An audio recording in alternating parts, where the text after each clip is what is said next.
on the lunar surface is one of the most recognizable in history. But why are such important images so grainy and hard to see? And we're getting a picture on the TV. You got a good picture, huh? NASA claims it's the result of 1960s technology. NASA orchestrated the hoax in a very unique way through television. One picture, which they completely controlled, black and white, grainy, that convinced everybody we were on the moon. We had no reason to doubt it. They had complete reins over the pictures, over the sound. I mean, sad to say, it was easier than people believe. The evidence suggesting that these images were staged. It's absolutely unreal. Although it appears that the astronauts are moving in the moon's gravity, which is 1/6 that of the Earth, Percy notes that when the speed of the film is doubled, the astronauts appear to be running as if in Earth's gravity.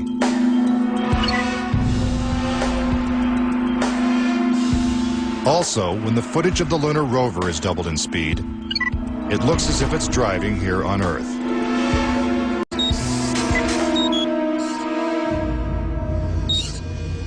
If there is no air or wind on the moon, why is this American flag waving? The fact that the flag flaps on the moon where there's no atmosphere means that there must have been a little blast of wind out in Area 51 where they shot this. Could these questionable images simply be the result of astronauts struggling to plant the flag into the lunar surface? Or is there more going on than meets the eye? What about the still photography? Some say the design of the bulky spacesuits would have made it extremely difficult for the astronauts to operate their chest-mounted cameras. The man who designed these cameras is Jan Lundberg. Once on the moon, on the lunar surface, in the dress, in the life support system, you couldn't see the camera. They couldn't bend their head that far down. They had no viewfinder, they had to aim by moving their body. Click, click, click. If the cameras were so difficult to manipulate, how were thousands of photos taken with crystal clarity and precise framing? The pictures that we see that allegedly were taken on the moon are absolutely perfect. But with closer examination, Casing says flaws begin to emerge. Unfortunately, errors were made which are now being discovered. Point out that lighting is a major flaw in the lunar photos. Case in point, on the moon, the astronauts' only source of light was the sun. They had no extra lighting, no flashes or things like that. Yet in this photograph from Apollo 14, the shadows are cast in different directions, suggesting multiple light sources. The shadows cast by the rocks in the foreground should have been east-west, like the LEM shadows. And in this photo from Apollo 17, again the shadows are pointing in different directions. Outside in sunlight, shadows always run parallel with one another. So the shadows will never intersect. It's not just the shadows that indicate the use of additional lights, but what has been photographed in the shadows. For example, here's an astronaut who descends into a huge shadow cast by the lunar module. Yet his entire body is still visible. How is it that he is not shrouded in darkness? Here's the same maneuver from another Apollo mission. Again, the astronaut is brightly lit in what is obviously dark shadow. And in this picture, the sun is directly behind the astronaut. His figure should be a silhouette. Yet even the smallest characteristics of his suit are recognizable. It seems like he's standing in the spotlight. And I can't explain that. That escapes me. Why? And finally, in this picture with the sun behind the lunar module, the front of the craft is clearly visible. The words United States are crisp and clear. How could these backlit pictures be so detailed?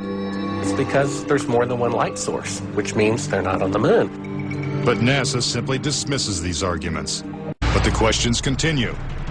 Why do some of these images shot at different times and different places appear to have identical backgrounds? These two photos seem to have the same mountain backdrop, yet the lunar module is only present in one of them. Seemingly impossible, since the LEM never moved and its base remained even after the mission. What a ride, what a ride. Some suggest the same artificial backdrop was used when shooting two entirely separate pictures. Background discrepancies are also apparent in the lunar video. The best evidence are some pictorial anomalies in the photographic record of the trip to the moon. There is one for Apollo 16 where the same shot, the same hill, appears in 2 different days. This tape was shot on what was reported to be the first of Apollo 16's lunar excursions. But it couldn't pick a better spot. And this video was from the next day at a different location. That is the most beautiful sight. NASA claims the second location was 2.5 miles away. But when one video is superimposed over the other, the locations appear identical. It's absolutely unreal. Even closer examination of the photos suggests evidence of doctoring.